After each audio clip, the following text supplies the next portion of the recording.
Halo semua, terima kasih telah bergabung dengan saya. Hari ini kita akan belajar mengenai Java Persistent API. Sesuai dengan jadwal kita hari ini sebenarnya kita belajar Spring Boot.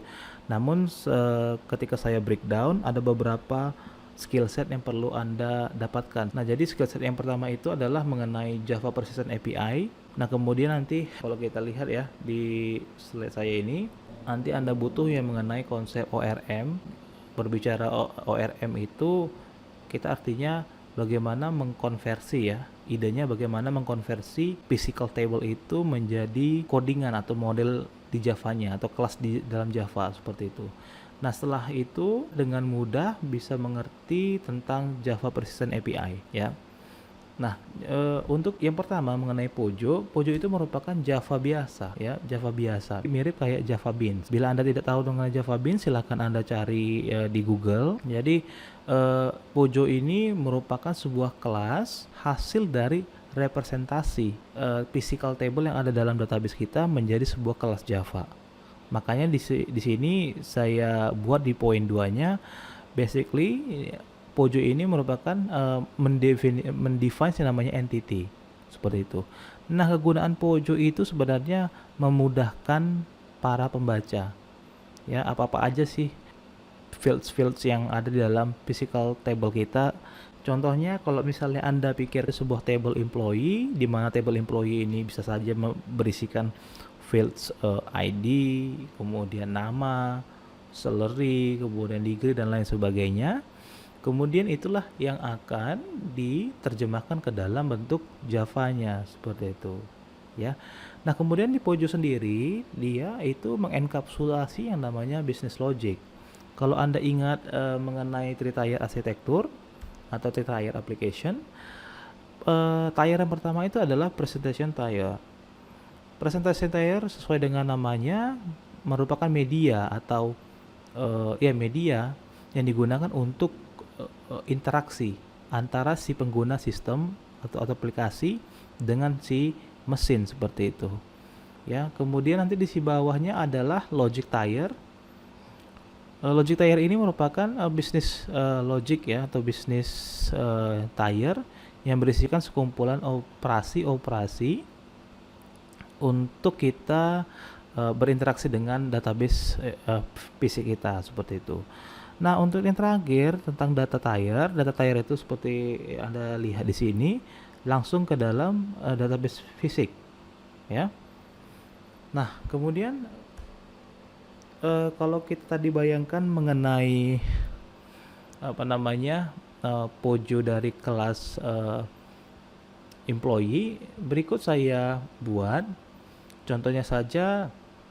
Ada kelas employee yang saya terjemahkan dari physical table kita, di mana dia itu memiliki fields yang namanya name, kemudian ID, ada juga salary ya.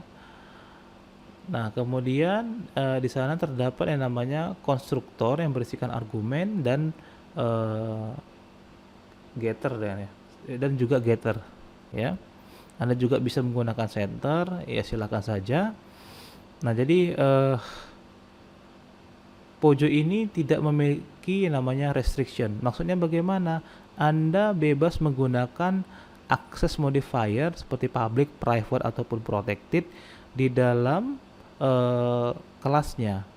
Contohnya tadi di sini adalah public string ID ya. Kemudian di situ ada juga private double salary ya. Sedangkan kalau Anda cari-cari mengenai Java Beans itu dibatasi oleh penggunaan access modifier. Jadi ketika Anda mendeklarasikan beberapa fields di dalam Java Beans, Anda tidak boleh menggunakan yang namanya public ataupun protected. Anda harus menggunakan private. Nah, untuk mengakses fields-nya itu Anda harus menggunakan setter dan getter.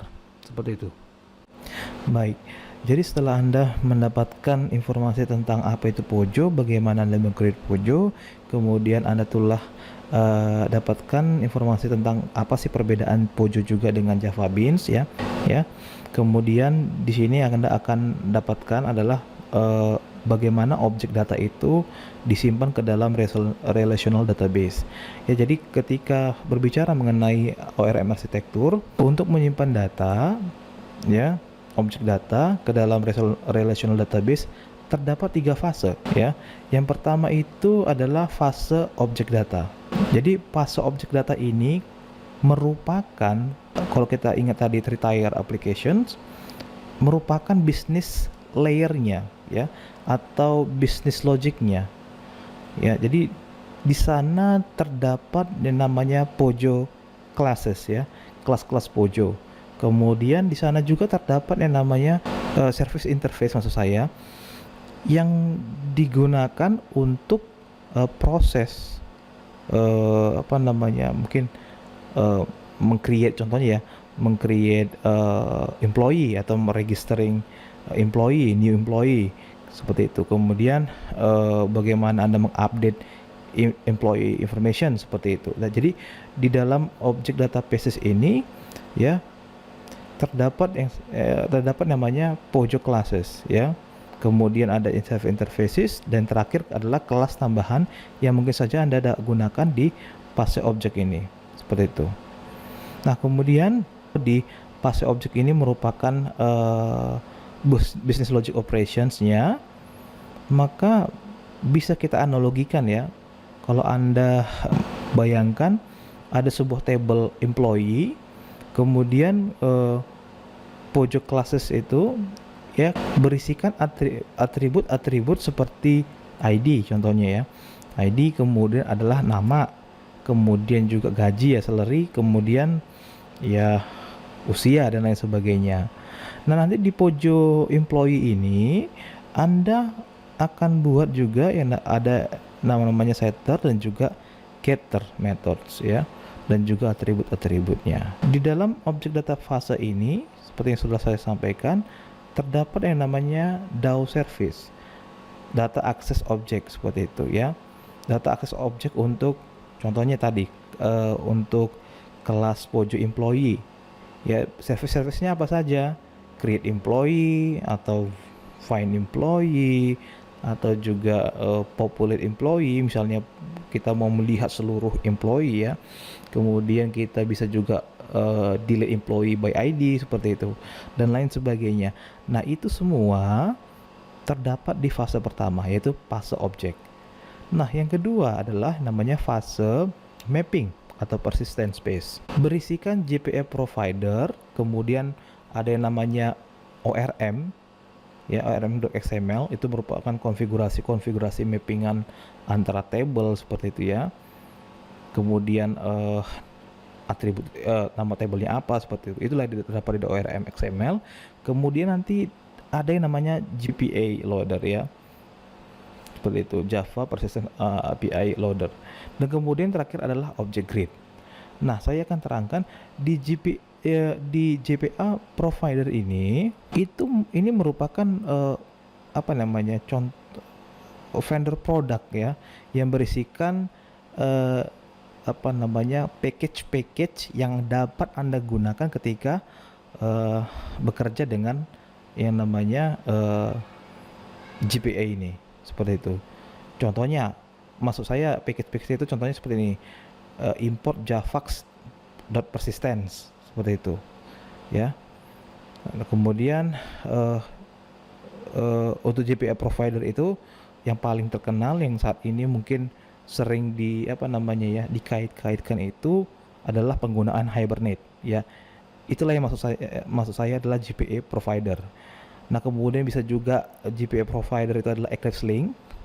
Jadi masing-masing vendor ini menyediakan yang namanya semacam library lah ya, seperti itu, untuk membantu kita di dalam bekerja dengan ORM, seperti itu. Kemudian ada namanya mapping file. Mapping file ini berisikan konfigurasi yang seperti saya setelah sampaikan ya, antara kelas Pojo kita itu dengan relational database kita ya. Nah, kemudian ada namanya JPL loader ya. JPL loader ini sebenarnya kayak memori ya, cache memory. Jadi ketika Anda load data tersebut, sebenarnya itu disimpan ke dalam sebuah cache. Makanya ada namanya JPA loader, seperti itu. Nah, jadi ada eh, juga yang namanya object grid. Object grid itu juga mirip kayak GPL loader. Jadi relational database kita itu seolah-olah di capture, di copy modelnya, kemudian disimpan ke dalam sebuah lokasi temporary ya. Dia seolah-olah kayak cache lah di ya, cache dalam memori seperti itu. Dan yang terakhir adalah fase ketiga, merupakan relational data fase ya. Jadi sesuai dengan namanya, dia berisikan relational data yang secara logik ya, terkoneksi dengan bisnis logic ya, seperti itu. Kalau kita ingat tadi yang mengenai three-tier application, nanti si relational di fase ketiga ini berisikan ya relasi-relasi data eh, antara yang tadi Pojo tadi dengan si physical database-nya, table-tablenya apa saja seperti itu ya. Jadi itulah eh, mengenai ORM arsitektur. Dan kemudian setelah kita mengerti apa itu dan bagaimana ORM arsitektur, kemudian di sini seperti yang Anda perhatikan, ini merupakan contoh mappingan dari physical table menuju mappingan dalam bentuk XML. Nah, kali ini merupakan contoh dari si Hibernate. Nah, di sini kalau Anda perhatikan ada entity class, ini merupakan kelas dalam Java kita. Kemudian ada table name, inilah merupakan nama table di dalam physical table kita. Kemudian di bawahnya adalah atribut-atribut yang ada di dalam database kita, seperti itu ya.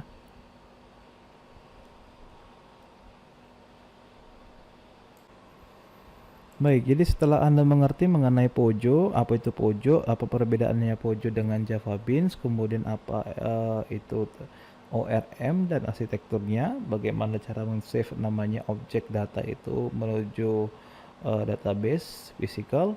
Nah, sekarang saatnya mengenai Java Persistence API. JPS sendiri ini eh, bisa kita katakan merupakan sebuah konsep ya. Jadi ada juga kalau kita baca dari literatur lainnya, merupakan Java standar ya untuk memappingkan, bagaimana memappingkan dari physical table yang ada dalam database kita menuju yang namanya kelas Java atau Pojo dari eh, dari table fisik kita yang tadi, seperti itu. Bagaimana kita merepresentasikan physical table menjadi codingannya di Java, itu kata simpelnya ya. Nah, kemudian eh, tujuan dari GPA sendiri itu adalah sebenarnya vendor-vendor atau provider dari Java Persistent API ini menemukan kesulitan atau ya kesulitan di dalam memanage data, baik apakah itu adalah storing untuk retrieving atau juga updating data. Semua ini mereka temukan sangat ribet atau sangat sulit. Oleh karena itu muncullah yang namanya GPA ya, GPA vendor. Nah, apakah Anda menggunakan Hibernate, apakah Anda menggunakan Eclipse, atau juga apa Anda menggunakan OpenGPA, ya itu terserah Anda.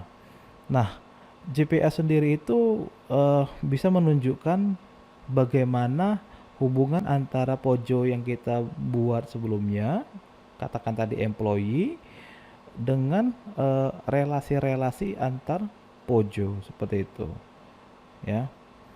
Nah, di sini kalau Anda perhatikan di slide saya selanjutnya, terdapat yang namanya berbagai interface dan juga kelas-kelas. Nah, kalau Anda lihat sini, ini merupakan package. Kalau yang Anda perhatikan pointer saya, javax.persistence. Di sini ini merupakan package Di dalam package ini terdapat berbagai kelas ataupun interface seperti yang saya lingkari ini ya. Baik itu entity manager factory, kemudian ada entity transaction, entity manager, kemudian ada entity, query, dan persistence. Kesemuanya ini saling berhubungan. Jadi kalau contohnya untuk entity manager factory, haruslah pertama sekali dibuat dengan cara menggunakan yang namanya kelas persisten. Ini merupakan static class ya. Jadi kita create dulu yang namanya objek dari entity manager factory ya. Bisa oke. Jadi ketika Anda meng-create entity manager factory, Anda bisa meng-create banyak ya, satu atau lebih entity manager. Ya, entity manager ini Anda akan perlukan untuk yang namanya entity transaction, membuat entity transaction. Jadi sebuah entity manager memiliki hanya satu entity transaction. Seperti yang Anda telah pelajari mungkin dari mata kuliah lain, bahwa di dalam satu transaksi dijalankan satu proses saja, seperti itu ya. Jadi kalau kita lihat nanti di codingan seperti yang saya akan contohkan, di sana akan menyimpan namanya employee baru, seperti itu. Jadi saya create dulu yang namanya objek dari entity manager factory. Dari sana saya akan bisa create satu atau lebih entity manager. Ya, perlu Anda ingat juga entity manager itu hanya satu transaksi. Ya, jadi Anda untuk misalnya Anda ada banyak transaksi, berarti Anda perlu meng-create banyak dari entity manager seperti itu. Nah, di dalam entity transaction itu Anda bisa melakukan berbagai query di sana yang tentunya melibatkan entity. Seperti itu ya. Si kelas si kelas entity ya, yang merupakan persistent object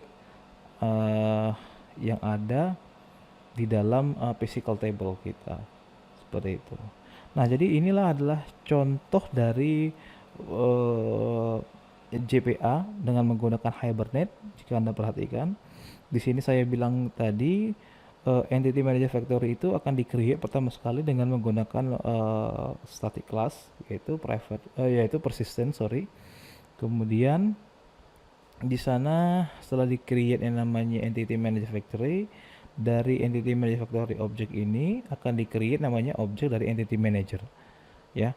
Kalau Anda meng-create nanti lebih dari satu entity manager, silakan saja tinggal menggunakan entity manager factory dot create entity manager lagi. Dia akan terbentuk objek baru. Ya, cukup mudah.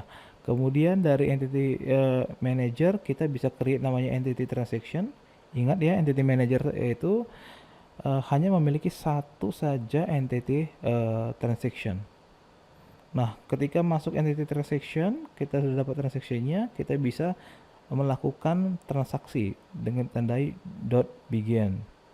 Nah, di sini saya ingin men-set value misalnya nama ya, kemudian salary-nya ke dalam sebuah yang namanya konstruktor ya.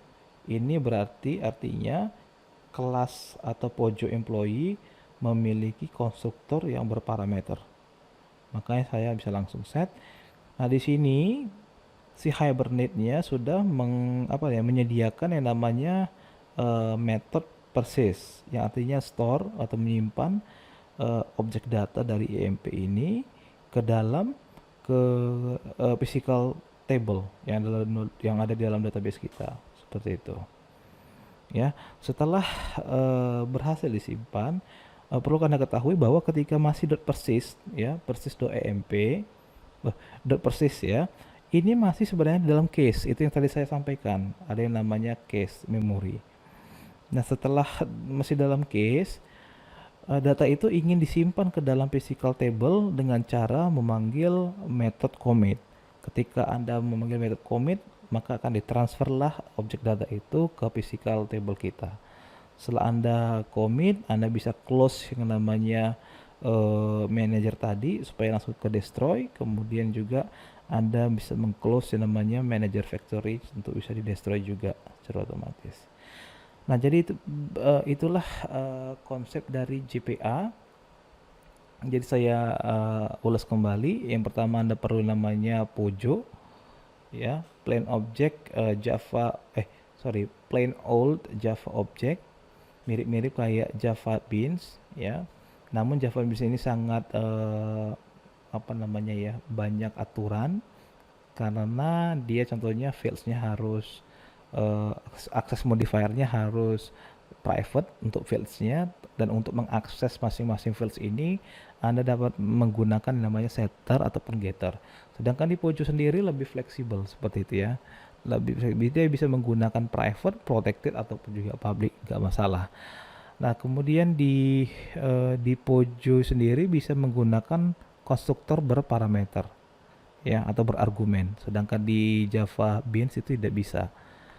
Nah, kemudian Anda setelah mengerti bagaimana meng-create Pojo, ya, yang merupakan translasi, bisa saya bilang translasi dari physical table menuju Java, ya, Java code-nya seperti itu. Anda juga mengerti tadi mengenai arsitektur dari ORM, bagaimana objek datanya itu bisa ditransfer ke physical table, ya. Kemudian setelah Anda mengerti ORM, Anda juga mengerti bagaimana cara meng-create GPA dengan menggunakan Hibernate seperti itu. Jadi begitulah untuk topik kita hari ini tentang GPA. Saya berharap Anda bisa mengulas atau mencoba-coba di rumah. Saya sarankan, sebab kalau misalnya Anda tidak banyak berlatih, Anda tidak akan mengerti seperti itu logikanya, ya. Terima kasih buat perhatian teman-teman sekalian. Ya, salam.